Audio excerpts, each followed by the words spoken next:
నమస్తే, welcome to our channel. నేను మీ Prabhakar.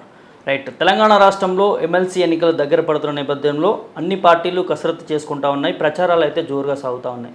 So ఈ నేపథ్యంలో రాష్ట్రంలో ఎమ్మెల్సీ ఎలక్షన్లకు సంబంధించి మనతో మాట్లాడడానికి బీఆర్టీయూ ప్రధాన కార్యదర్శి వేముల మారన్ ఉన్నాడు. అన్నతో మాట్లాడి ఈ ఎలక్షన్లో ఎలా ఉండబోతుంది అంటే అసెంబ్లీ ఎలక్షన్లు చూసాం, పార్లమెంట్ ఎలక్షన్లు చూసాం, ఇప్పుడు ఎమ్మెల్సీ ఎలక్షన్లో ఏ విధంగా ఉండబోతుంది అనేది అన్న మాటలు తెలుసుకుందాం. నమస్తే అన్న, అవునారన్న?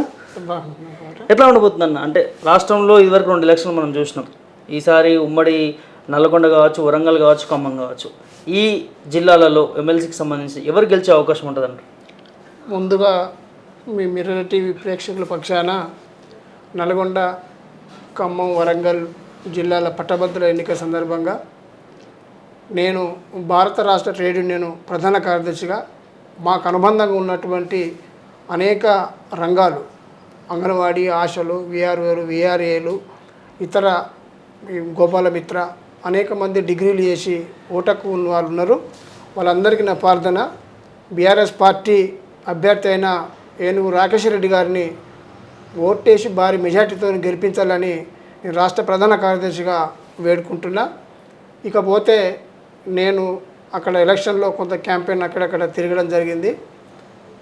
ఒకటే చర్చ, ఆ ప్రాంతంలో ఉన్నటువంటి ప్రజలుగా, ఈ ఓటకు ఉన్నటువంటి పట్టదారులుగా వాళ్ళందరూ మాట్లాడేందంటే, అసలు తీర్మాల్ మల్లన్న అంటే ఆయన ఒక బ్లాక్మెయిలర్. ఈ రాష్ట్రంలో ఆయన వచ్చిన నేపథ్యం కూడా చెప్పాల్సిన అవసరం ఉంది. నేను ఈ సందర్భంగా మీ ఛానల్ ద్వారా ప్రజలకు కూడా అర్థం చేసుకోవాల్సిన అవసరం ఏముందంటే, ఏదైనా ఒక సంస్థ అదొక రాజకీయ పార్టీ అనే ఉండాలి, లేదా ఒక స్వచ్ఛంద సంస్థ అనే ఉండాలి. మీడియా పేరుతోటి, అంటే మీడియా కూడా ఎప్పుడైనా ఏ చిన్న ఛానల్ అయినా పెద్ద ఛానల్ అయినా ఒక పేపర్ సంస్థ అయినా అన్ని కులాలకు, అన్ని మతాలకు, రాజకీయంగా కానీ సామాజికంగా కానీ అన్ని రకాల ప్రజలకు ఒక వర్గానికి నష్టం జరిగినప్పుడు మరో వర్గం పక్షాన మీడియా కూడా పాత్ర వహించి నిజాలు చెప్పి ప్రజలు మేల్కొల్పే పాత్ర మీడియాది ఉంటుంది. అంటే ప్రభుత్వ పక్షాన కానీ లేదా ఇతరుల పక్షాన కానీ ప్రజలకు నష్టం జరిగినప్పుడు మేజర్గా ప్రభుత్వం, అంటే పాలక వ్యవస్థ ప్రజలకు చేయాల్సినటువంటి మేలు పథకాలు కానీ అనేక రూపాలలో, నిరుద్యోగులు కానీ ఇతర ఏ రూపంలో తప్పు చేసినా ఆ మీడియా సంస్థ ప్రజలకు తెలియజేస్తుంది. ఇక ప్రభుత్వం మీకు రావాల్సినటువంటి నిధులు, లేదా మీకు రావాల్సిన ఉద్యోగాలు, లేదా ఒక ఎమ్మెల్యే, ఒక మంత్రి మీకు రావాల్సినటువంటి ఫండును స్కామ్ చేసిండు, ఇలాంటి మీడియా చెప్తుంది. కానీ తీర్మానం మల్లన్న నేను చూస్తున్నటువంటి సందర్భంగా నాకు చాలా దగ్గర, వాళ్ళ ఫ్యామిలీలో ఒక మెంబర్ కూడా మా యూనియన్లో అధ్యక్షురాలుగా ఉన్నారు, ఇక పేరు చెప్పకూడదు, కానీ నాకు చాలా దగ్గరగా ఆయన వ్యక్తిగత జీవితం కూడా తెలుసు. ఆయన ఒక నిజానికి ప్రజల పక్షాన సంస్థ కాదు, ఓ రాజకీయ పార్టీకి అనుబంధం సంస్థ కాదు. కేవలం ఆయన బతుకు కోసం ప్రజల్లో ఉన్నటువంటి వేడిని, ప్రభుత్వం మీద ఉన్న కొద్దిపాటి వ్యతిరేకతను తనకు అనుకూలంగా మలుచుకొని ప్రజలను ఒక తప్పుదారి పెట్టి తనే సర్వం అన్నట్టుగా అప్పుడు యూట్యూబ్ ఛానళ్ళు ఇన్ని లేని కాలంలో ఒక కొత్త వరవడి తీసుకొచ్చి నేరుగా ప్రజలకు సెల్లలు పోయి పచ్చి అబద్ధాలు చెప్పడంతోటి ప్రజలు కొంత నమ్మవలసే పరిస్థితి ఏర్పడదు ఆ టైంలో. కానీ అదే యూట్యూబ్ ఛానల్ని తన ఆర్థిక స్వలాభాలకు అనుకూలంగా మలుచుకొని తను ఒక వ్యవస్థను తయారు చేసుకొని ఇవాళ అనేకమైన బ్లాక్మెయిల్. నిన్న మేము ఒకరి దగ్గరికి వెళ్ళాం ఓటు కోసం, అభ్యర్థించని కోసం. నేను చౌటుప్పల్, నగరకల్ ప్రాంతాల్లో నిన్న తిరిగిన, నేను మా రాష్ట్ర అధ్యక్షులు కూడా అక్కడ ఇన్ఛార్జ్గా ఉన్నారు. తిరిగిన సందర్భంగా వాళ్ళు ఒకటే క్వశ్చన్ అడిగారు, అన్న మల్లన్న అనగానే ఆయన బ్లాక్మెయిలర్గా అన్న మేమైతే వేసే పరిస్థితులు లేము, ఎవరైనా కాంగ్రెస్ అభిమానులు వేయాలనుకున్న వాళ్ళు కూడా సందిగ్ధంలో పడ్డరాళ్ళు, ఇక మేము బీఆర్ఎస్ పార్టీ అభ్యర్థి మంచిగా విద్యావంతుడు, మంచిగా యువకుడు, అతనికి వేస్తాం అని చెప్పి వాళ్ళంతలో వాళ్ళే ఒక చర్చ పెట్టుకొని మాట్లాడిన పరిస్థితి, ఫోన్లలో మాట్లాడుకుంటారు. దర్యాపుగా అంగన్వాడీల వాళ్ళే ఉమ్మడి నల్గొండ జిల్లాలో 3,000 ఓట్లు ఉన్నాయి, అంటే మేము తీసినటువంటి లెక్క ప్రకారంగా. అంటే అలాంటి వాళ్ళు ఇట్లా మాట్లాడుకుంటారు. కాబట్టి నేను మీ ఛానల్ ద్వారా కోరుకునేది ఏంటంటే, తీర్మాల్ మల్లన్న పని అయిపోయింది, ప్రజలు ఎవరు నమ్మతలేరు. ఆయన కేవలం కొన్నాళ్ళు బీజేపీ, అంటే ఆయన మీదనే వ్యక్తిగత దాడులు జరిగినప్పుడు కానీ లేదా ఆయన మీద వ్యక్తిగతంగా ఏమైనా జరిగినప్పుడు కానీ తన రక్షణ కోసం పార్టీలు మారి ఇవాళ కాంగ్రెస్ వైపు వచ్చిండు. కాంగ్రెస్ వాళ్ళు కూడా ఎవరు వేయరు, అది ఆ పార్టీ టికెట్ ఇచ్చింది సరే, వాళ్ళ ఒప్పందాలు చీకటి ఒప్పందాలు ఏమున్నాయో మొన్న ఎలక్షన్ల టైంలో వాళ్ళకి ఏమేమి ఇచ్చిండో అది వాళ్ళకు తెలుసు, కానీ ప్రజలు మాత్రం నమ్మే పరిస్థితులు లేరు.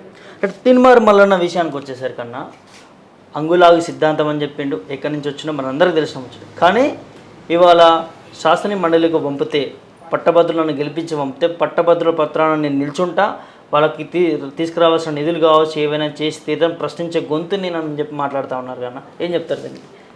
ఇప్పుడు ఏం చెప్పినప్పుడు మీరు చెప్పినట్టుగా నేను కూడా అనేక ఇంటర్వ్యూలు చూసిన, నాకు బాగా గుర్తున్నది ఏదో ఒక ఛానల్ పేరు గుర్తులేదు, కానీ ఆ ఇంటర్వ్యూలో ఏం చెప్పిండంటే మీలాంటి వాళ్ళు ఇట్లా ఇంటర్వ్యూ చేసినప్పుడు నా ఒంటి మీద బట్టలు తప్ప నేను చనిపోయిన రోజు ఏది ఉండొద్దు ఆస్తి, నేను ఏం చేసిన ప్రజల కోసమే, ప్రజలు నన్ను నమ్మిర్రు, నాకు అండగా నిలబడ్డారు కనుక నేను నయా పైసా సంపాదించుకోను, నాకు వచ్చిన డబ్బులు కూడా ఛానల్ ద్వారా వచ్చిన డబ్బులు కూడా నిరుపేద ప్రజలకే ఖర్చు పెడతా అని చెప్పి ఆ ఇంటర్వ్యూలో మాట్లాడినా.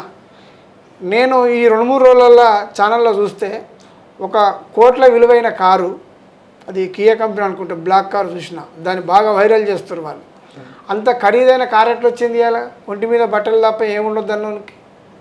ఇలా 100 కోట్లు ఎట్లా వచ్చినాయి, కోట్ల రూపాయల కార్లు ఎట్లా వచ్చినాయి, ఇలా ల్యాండ్ విపరీతమైన భూములు, మరో నయం ఆ ప్రాంతంలో.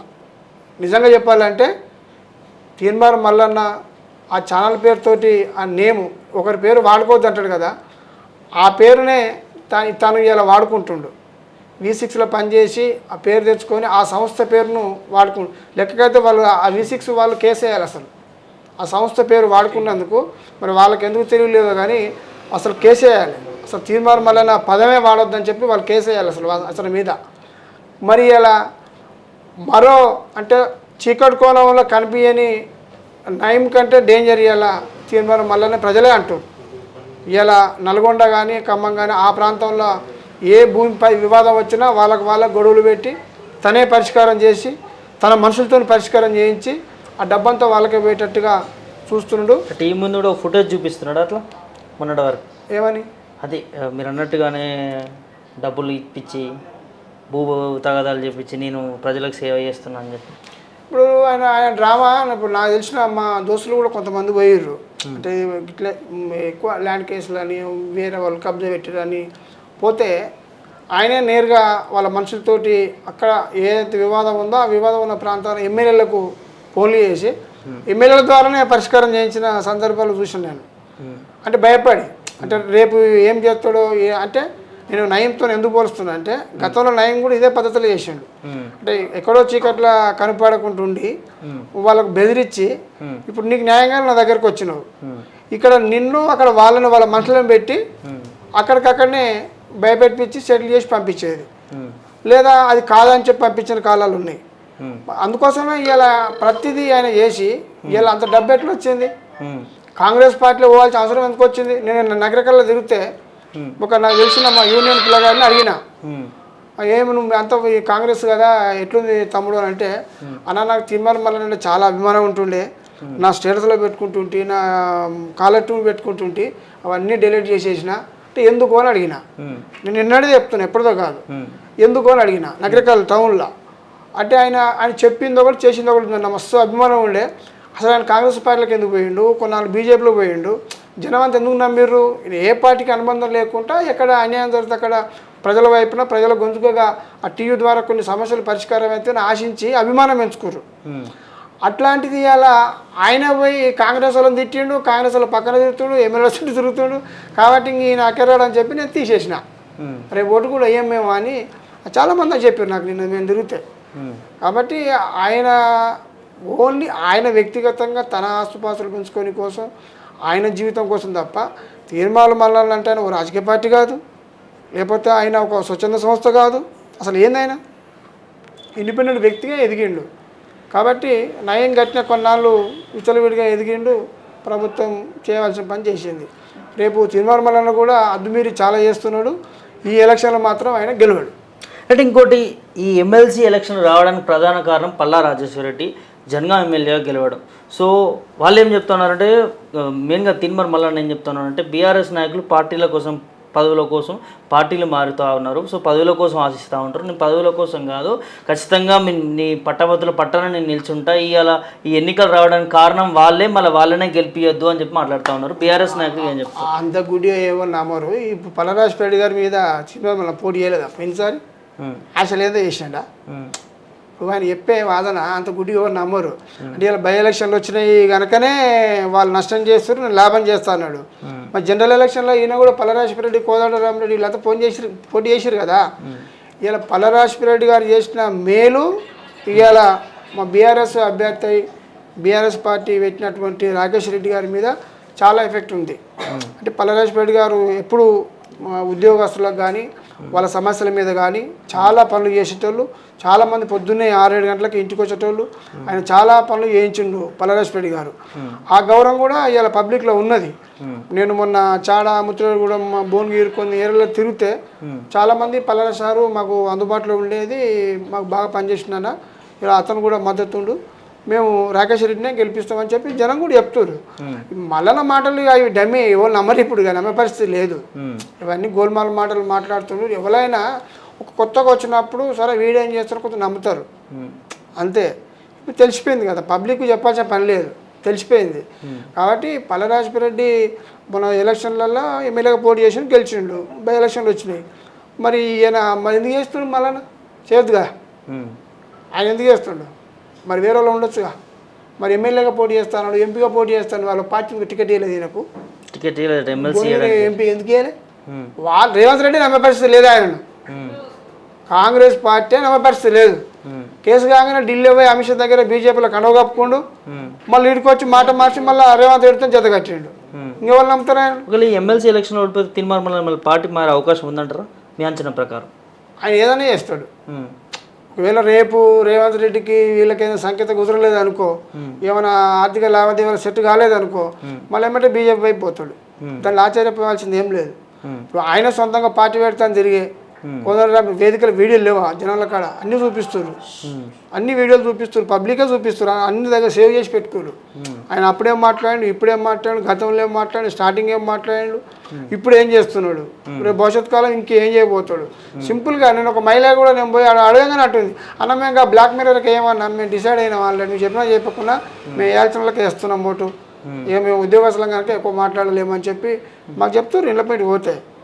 కాబట్టి అంత ఈజీ కాదు, మళ్ళీ 100% గెలవాడు.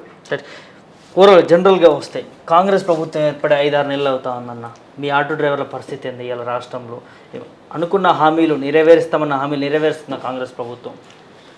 ఈ ఆటో డ్రైవర్ విషయానికి వస్తే అది చెప్పలేనంత బాధలు ఉన్నారు, వాళ్ళు దుఃఖంలో ఉన్నారు. ఇప్పుడు అంత పెద్ద మెట్రో సంస్థనే నిన్న మొన్న మీరు టీవీలు పేపర్లు చూసారు, ఫ్రీ బస్సు వలన మేము మెట్రో సంస్థనే బంద్ చేసుకునే పరిస్థితి వచ్చిందని చెప్పి నా టీవీలలో కానీ వార్తలలో కానీ నా చర్చ మొదలైంది. అంటే అంత పెద్ద నష్టం జరుగుతుంది. గ్రామాలలో కూడా చాలామంది వ్యవసాయదారులు కానీ భూమి లేని వారు కానీ ఆటో నడుపుకునేటోళ్ళు, హైదరాబాద్ నగరంలోనూ ఆటో నడుపుకునే వాళ్ళు. మొన్న ఎంపీ ఎలక్షన్లల్లో ఇప్పుడు ఆంధ్రజ్యోతి పేపర్ల, వెలుగు పేపర్లల్లో ఈ 12,000 ఏదైతే మేము ఎలక్షన్లలో హామీ ఇచ్చినామో ఆ హామీని అమలు చేస్తామని వాళ్ళే అధికారికంగా ప్రకటన చేశారు కాంగ్రెస్ పార్టీ. మరి నా క్యాబినెట్ మీటింగ్ అన్నారు, మళ్ళీ మీటింగ్ పెట్టుకున్నారు, అసలు ఆటో డ్రైవర్లు కూర్చోలేదు. అంటే భ్రమలు పెట్టి ప్రజల్ని మోసం చేస్తారు. ఇలా ఆటో డ్రైవర్లది ఇప్పుడు జూన్ తర్వాత ఉద్యమం చూడండి, రాష్ట్ర వ్యాప్తంగా బ్రహ్మాండమైన ఉద్యమం కాబోతుంది. రాష్ట్ర వ్యాప్తంగా మళ్ళీ ఎందుకంటే నిన్న మొన్న ఎలక్షన్లు కోడ్ ఉండడం వల్ల పర్మిషన్లు ఏదైనా ర్యాలీలు చేయాలన్నా ఏదైనా చేయాలన్నా ఇబ్బంది అవుతుందని చెప్పి, కేసులు అవుతుందని చెప్పి కొంచెం వెనక ముందు అయ్యారు. కానీ జూన్ 4 తర్వాత పెద్ద మార్పు, పెద్ద ఉద్యమం ఈ రాష్ట్రంలో ఆటో డ్రైవర్లతో మొదలవుతుంది. ఎందుకంటే వాళ్ళని పట్టించుకోవాలి. ఎంపీ ఎలక్షన్లో ఎంత మోసం అంటే పేపర్ యాడ్లు వేసారు, డైలీ వేసారు, వాళ్ళ అభ్యర్థుల ఫోటోలు పెట్టి 12,000 రూపాయలు ఆటోలకు ఇస్తామని ఆటో బొమ్మేసి పెద్ద యాడ్ వేసారు. ఎలక్షన్ అయిపోయిన తెల్లారి మళ్ళీ వాళ్ళు ఊసలేదు, అసలు వాళ్ళ గురించి మాట్లాడిందే లేదు ముఖ్యమంత్రి. అంటే ఇంత దారుణానికి, ఇంత నీచానికి ఒడిగట్టినటువంటి ప్రభుత్వం కానీ, ప్రభుత్వంలో ఉన్నటువంటి మరి ముఖ్యమంత్రి కానీ ఇలా ఆటో డ్రైవర్లు సహించే పరిస్థితి లేదు. తప్పకుండా ఉద్యమం చేపడతాం. వాళ్ళ సమస్య పరిష్కారం అయ్యేంత వరకు మేము వాళ్ళకి అండగా ఉంటాం. మేమే నాయకత్వం వహిస్తాం. అన్ని సంఘాలను కలుపుకోకపోతే అన్ని పార్టీల అనుబంధ సంఘాలు మొత్తం రెడీగా ఉన్నారు. అందరం కలుపుకొని భారీ ఉద్యమం చేస్తాం. సమస్య పరిష్కారం అయ్యేంత వరకు ఆటో కార్మికుల వెంట ఉంటాం. ఎందుకంటే అనేక మంది చనిపోతారు ఇప్పటికే. ఆ పరిస్థితి రావద్దనే మా ఉద్దేశం. కాదు అంటే మొన్న ఎంపీ ఎలక్షన్లో ఆటో డ్రైవర్ అని వాడుకుందని చెప్పుకోవచ్చు ప్రభుత్వం. అంటే ఈ హామీ ఇస్తాము 12,000 ఇస్తామని చెప్పింది కదా. నమ్మే పరిస్థితి ఎడగెలుతున్నారు ఎంపీ ఎలక్షన్లు కాంగ్రెస్ ఏం తెలియదు, ఏం వేయలే డ్రైవర్లు. వస్తాయట 14 సీట్లు వస్తాయట చూస్తాంగా రేపు. ఇప్పుడు 4 తారీఖు అంటే ఎన్ని రోజులు మాట ఇంకో వారం రోజులు నట్టుంది కదా. డ్రైవర్లు ఎవరు నమ్మలే, నమ్మించే ప్రయత్నం చేశారు. ఆల్రెడీ నమ్మి మోసపోయారు. మళ్ళీ ఆ పరిస్థితి లేదు. నిన్న మొన్న ఇప్పుడు హైదరాబాద్లో అయితే ప్రధానంగా ఇప్పుడు సికింద్రాబాద్ కానీ ఇప్పుడు మన మేడ్చల్ కానీ చేవెళ్ళ కానీ సిటీ సరౌండింగ్ ఎక్కువ మంది ఉంటారు కదా. వీళ్ళంతా బీఆర్ఎస్ వైపు నిలబడ్డారు. ఎందుకంటే బీఆర్ఎస్ మాకు అండగా ఉందనే దాని మీద ఉన్నారు. ఎవరు వేయలేదు. కాంగ్రెస్ అట్టర్ బ్లాక్లో ఎంపీ సీట్లు పోతాయి. మీరు అది కళ్ళలో చూస్తారు రేపు రిజల్ట్ తర్వాత. అంటే రేవంత్ రెడ్డి కుర్చీ కూడా దిగిపోయే అవకాశం ఉంటుందంట. అంటే ప్రధానంగా మొన్నటి వరకు పీసీసీ ఎంపీ ఎలక్షన్లు అయిపోయే వరకు నేనే ఉంటా, అదేవిధంగా నా బాధ్యతే ఎంపీ ఎలక్షన్లు అని చెప్పి కాంగ్రెస్ పార్టీ ఒక పెద్ద భుజం వేసుకొని మీద కండు వేసుకుని తిరిగిన నేపథ్యం కూడా చెప్పుకున్న నేపథ్యం కూడా చూసినాం. ఎట్లా ఉండబోతుందన్న ఎంపీ ఎలక్షన్ తర్వాత కాంగ్రెస్ పార్టీ? కాంగ్రెస్ ఇది నేను చిన్నప్పటి నుండి చూస్తున్నా. మా ఫ్యామిలీ అంతా రాజకీయ ఫ్యామిలీ. మా కుటుంబం అంతా నాకు కొంత అవగాహన బాగుంటుంది రాజకీయంగా. కాంగ్రెస్ పార్టీ ఎప్పుడు అధికారంలో ఉన్నా ఎవరి సీటు ఎవరి గోచి ఎప్పుడు ఊడిపోతుందో వాళ్ళకి గ్యారంటీ ఉండదు. ప్రజలు ఎప్పుడు అయోమయాలు ఉంటారు. గతంలో చెన్నారెడ్డి కాలం కానీ ఇప్పుడు ఎలక్షన్లు వస్తే వాళ్ళ ఎలక్షన్ పీరియడ్ కల్లా 3-4 సీఎంలు నాకు గుర్తుంది. నేత్రమల్లి జనార్దన్ రెడ్డి, కోట్ల విజయభాస్కర్ రెడ్డి, మర్రి చెన్నారెడ్డి, తర్వాత లాస్ట్కు ఇప్పుడు ఈయన వచ్చిన కిరణ్ కుమార్ రెడ్డి. కానీ అంతకుముందుకు చెన్నారెడ్డి పీరియడ్లో మాత్రం 3-4 సీఎంలు మారారు. అంటే అట్లాంటి చరిత్ర ఉన్నటువంటి పార్టీ. రాజశేఖర్ వచ్చిన కొంచెం ఆయన ఒక్కడు, తర్వాత రోషయ్య, తర్వాత కిరణ్ కుమార్ రెడ్డి. ఇది కూడా మన జనరేషన్లో చూసినాం. అంటే దానికి ఒక నిలకడ ఉండదు. ఇలా రేవంత్ రెడ్డి ఏమో కట్టకట్టుకొని ఆయన దగ్గర ఉండదు సీటు. ఎప్పుడు చూసిపోతే ఆయనకు తెలియదు. ఆయన ఏదో మేకపోతే గంభీరం అట్లా చూస్తుంది. కానీ అక్కడ ఇప్పుడు బట్టి విక్రమార్క ఓ పక్క, కోమటిరెడ్డి బ్రదర్స్ ఓ పక్క, లేకపోతే ఆయన పొంగులేడు శ్రీనివాసరెడ్డి ఓ పక్క, వీళ్ళంతా కాసుకొని కూర్చున్నారు. అయితే కాంగ్రెస్ ఎందుకు విఫలమవుతుంది పరిపాలన అంటే వీళ్ళ సీటు వీరే కాపాడుకోలేరు. వీళ్ళ సీఎం సీట్ ఎప్పుడైతే ఉంటుందో దీన్ని కాపాడుకోనికే వీళ్ళ సమయం సరిపోదు. ప్రజలకు ఏం చేయరు. ఇచ్చిన హామీలు అమలు చేయరు, పథకాలు అమలు చేయరు. అధికార యంత్రాంగం మీద దృష్టి ఉండదు. ఇప్పుడు కరెంటు పోతుంది. పరిపాలన ఎట్లుండాలి? కట్టబెట్టుకొని ఆడిచినట్టు ఉండాలి. రైతు వ్యవసాయం చేస్తే కట్టబెట్టుకున్నట్టు ఉండాలి. ఎక్కడ ఉంటారు వీళ్ళు? ఎప్పుడు ఎమ్మెల్యేలు కాపాడుకోవడం, ఎప్పుడు ఏం జరుగుతుంది, ఉన్న రోజులు చదువుకోవాలి, మళ్ళీ పొద్దున కృషి చూసిపోతే మళ్ళీ నేను బికార్ అవుతా, ఇదే ఉంటుంది వాళ్ళ కాంగ్రెస్ పార్టీ నేపథ్యం అట్లాంటిది. కుర్చీలాటనే ఉంటుందా? కుర్చీలాటనే ఉంటుంది. రేపు ఉండబోదని గ్యారంటీ ఏం లేదు. రేవంత్ రెడ్డి 5 ఏళ్ళు ఉంటుంది ఏం ఉండదు. ఢిల్లీలో కూడా ఏం కావాలి? ఇప్పుడు కేంద్రం ఎట్లుంటుంది అంటే ఇప్పుడు కాంగ్రెస్ కానీ బీజేపీ కానీ ఇప్పుడు ఢిల్లీ వాళ్ళు కూడా ఏం చేస్తారు? వీడిని ఒక్కనే కూర్చోబెడితే రేపు పొద్దుగాల వీడు మళ్ళీ ఎటు అయితే ఏమవుతాడు? ఇప్పుడు ఆల్రెడీ ఒక చర్చ జరుగుతుంది జనాలలో కానీ ఇప్పుడు మేధావులు కానీ జర్నలిస్టులు కానీ ఏం చెప్తారు అంటే రాజశేఖర రెడ్డి అట్నే అయింది, ఇప్పుడు బెంగాల్లో మమత అట్నే అయింది, ఇతర శరద్ పవార్ అట్లే అయ్యిండు. ఇతర రాష్ట్రాల్లో చూసుకుంటే కూడా కాంగ్రెస్ పార్టీని ఒకళ్ళనే పెట్టారు అనుకో, వాళ్ళు కొద్దిగా బలపడంగానే ఇక వాళ్ళు ఇండిపెండెంట్గా పార్టీ పెట్టుకొని రేపు జగన్ ఏం చేసిండు? రాజశేఖర్ కొడుకే కదా. జగన్ ఇండిపెండెంట్ పార్టీ పెట్టుకొని ఆయన ప్రాంతీయ పార్టీ పెట్టుకొని సీఎం అయ్యాయి. అంటే కాంగ్రెస్ అధిష్టానం కూడా ఆ భయం ఉంటుంది వాళ్ళకు. ఒకనే రేవంత్ రెడ్డి పెట్టగా ఉండదు. రేపు ఇంకోళ్ళు పెడతారు. ఎందుకంటే నువ్వు కొమ్ములు పెరిగినాయి అనుకో, రేపు పార్టీకి నష్టం అనేది వాళ్ళ ఆలోచన వాళ్ళకు ఉంటుంది. కాబట్టి గ్యారంటీ ఉండదు రేవంత్ రెడ్డి ఉంటాడని. అందుకోసం వీళ్ళు ఎప్పుడు కుర్చీలాటతోటి జనాలు పట్టించుకోరు. పోతే మళ్ళీ రేపు ఇంకో పార్టీ వస్తుంది. ఆ పరిస్థితి కాంగ్రెస్లో ఉంటుంది.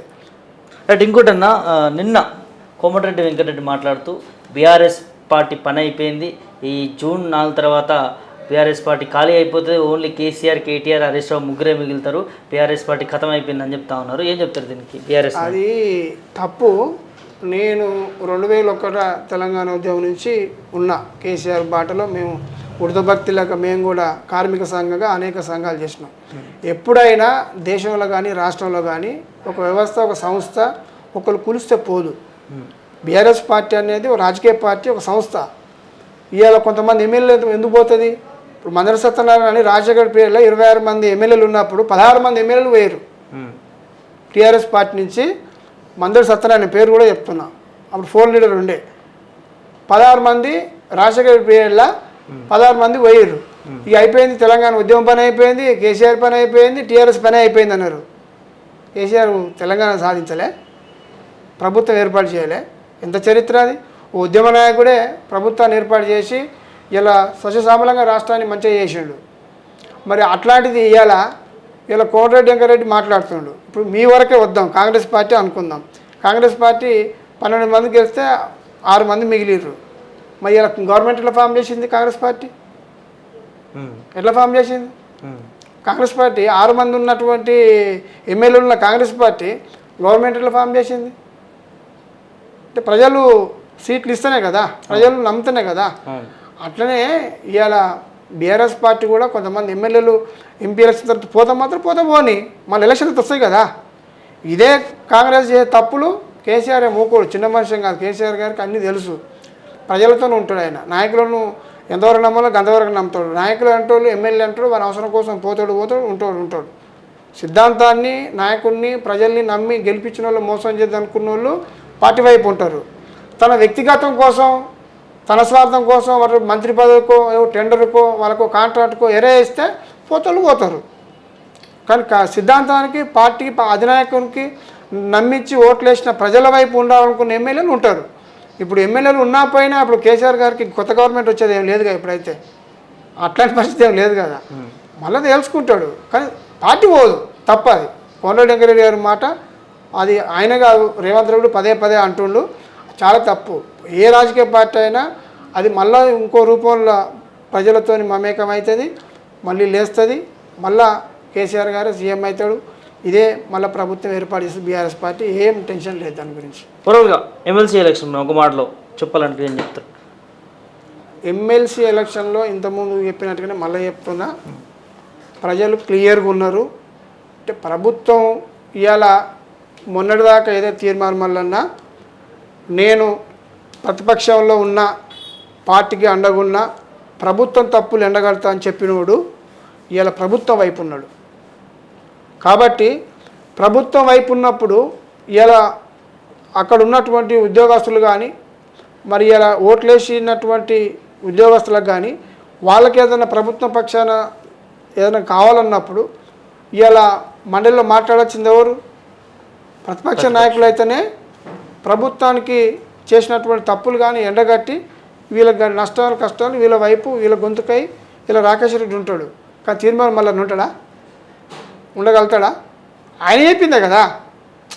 ప్రభుత్వంలో ఉన్నోళ్ళు తప్పులు ఎండగడతానని గతంలో చెప్పి ప్రచారం చేసినోడే. మరి ఆయన ప్రభుత్వంలో పోయిండు. మరి వీళ్ళ పక్క, ప్రజల పక్క ఉంటాడు గ్యారంటీ ఉంది. కాబట్టి జనమే నిర్ణయించుకోరు. వీడు ఒక దొంగ అయిపోయిండు, దొంగల్లో కలిసిండు. ఇక మనకెందుకు ఈ దొంగ? మన వైపు ఉండే నాయకుని తెచ్చుకుందాము. అందులో రాకేష్ రెడ్డి కొంచెం తెలివైనడు, విద్యావంతుడు, బాగా పనిచేస్తుండు, సోషల్ యాక్టివిటీ బాగా చేసిండు, స్వచ్ఛంద సంస్థలు పనిచేసిండు. కాబట్టి ఇలా పల్లరాజేశ్వర రెడ్డి గారు చేసిన మంచి పనులు గతంలో అంతెందుకు 2 సార్లు బీఆర్ఎస్ పార్టీ ఎమ్మెల్సీ ఉన్నాడు. అంత ముందుకు కూడా 2 సార్లు కపిల్ వేద్ దిలీప్ బీఆర్ఎస్ పార్టీ, మరి ఇప్పుడు మళ్ళీ బీఆర్ఎస్ పార్టీ. అట్లా అనుకుంటే జనం క్లియర్గానే ఉన్నారు. ముఖ్యంగా అందరు టీచర్లు ఎక్కువ ఉంటారు. నాకున్న అవగాహన మేరకు సూర్యాపేట, నకిరేకల్, నల్గొండ ఆ ప్రాంతంలో కొన్ని గ్రామాలలో అయితే 50 మంది 30 మంది ఉన్నారు టీచర్లు. నిన్న కొంత ఒలిగొండ అటు సైడు కొన్ని గ్రామాలలో పోతే ఒక్కొక్క ఊళ్ళో చాలామంది ఉన్నారు టీచర్లు. వీళ్ళంతా టీచర్లు ఆ ప్రాంతంలో ఎక్కువ ఉంటారు చదువుకున్న వాళ్ళు కూడా ఆలోచన చేస్తారు. అంటే ఓటక్ అంటే జనరల్గా ఉన్న వాళ్ళు వేరు, పట్టభద్రులలో కూడా రకరకాలు ఉంటారు కదా, రకరకాల ఉద్యోగాలు చేస్తూ ఉంటారు. కొంచెం టీచర్స్ ఎక్కువ ఉంటారు అక్కడ. కాబట్టి కొంచెం వాళ్ళు యాక్టివ్గా ఆలోచన చేసే ఓటేస్తారు. కాబట్టి వాళ్ళు గతంలో బీఆర్ఎస్ వైపే ఉన్నారు, ఇప్పుడు కూడా బీఆర్ఎస్ వైపే ఉంటారు. రాకేష్ రెడ్డిని గెలిపిస్తారు అని మేము పూర్తి విశ్వాసంగా ఉన్నాం. మా కేటీఆర్ గారు కూడా ఈరోజు నగరకల్లో మీటింగ్ జరుగుతుంది. బీఆర్ఎస్ పార్టీ నాయకులు, ఎమ్మెల్యేలు బాగానే పనిచేస్తారు. అక్కడ ఉన్న ఇన్ఛార్జ్ కూడా బాగానే పనిచేస్తారు. మేము కూడా మా వంతు పాత్ర మేము పార్టీ కార్యకర్తలకు మేము కూడా పోయి ప్రచారం చేసినాం. కాబట్టి తప్పకుండా బీఆర్ఎస్ పార్టీని గెలిపిస్తారని పూర్తి విశ్వాసంతో నేను ఉన్నా. Thank you.